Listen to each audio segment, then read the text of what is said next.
اکرم صلی اللہ علیہ وسلم کا ارشاد ہے، فجر کی نماز اور مغرب کی نماز کے بعد سورہ اخلاص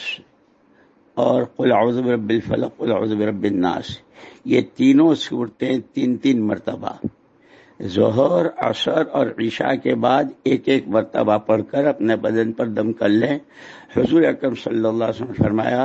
یکفیک عن کل شیء، تمام چیزوں سے تیرے لیے کافی ہو جائے گا۔ ایک دوسرے، حضرت حاجی امداد اللہ صاحب رحمۃ اللہ علیہ کا ایک بہت مجرب عمل ہے، ہر طرح کی سختیوں، پریشانیوں اور ظلم و جفا سے حفاظت کا عمل ہے۔ شروع میں 3 مرتبہ درود ابراہیم،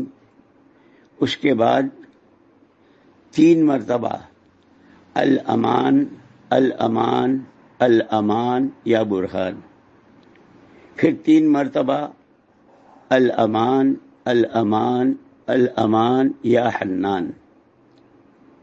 الامان الامان الامان یا منان، پھر 3 مرتبہ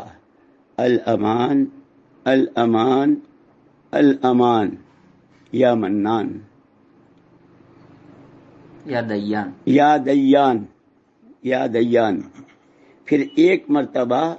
الامان زمانے کے تمام فتنوں سے، لوگوں کی ہر طرح کی سختی سے، شیطانی شرارتوں سے اور حکومت کے تمام ظلم و جفا سے،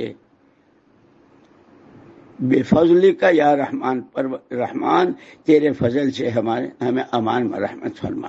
پھر 3 مرتبہ درود ابراہیم پڑھ کر اپنے پر فجر کے بعد، مغرب کے بعد اس کا بہت اہتمام کیا جائے، یعنی کبھی پڑھ لیا کبھی نہیں، لیکن اس کا اتنا زبردست تجربہ ہے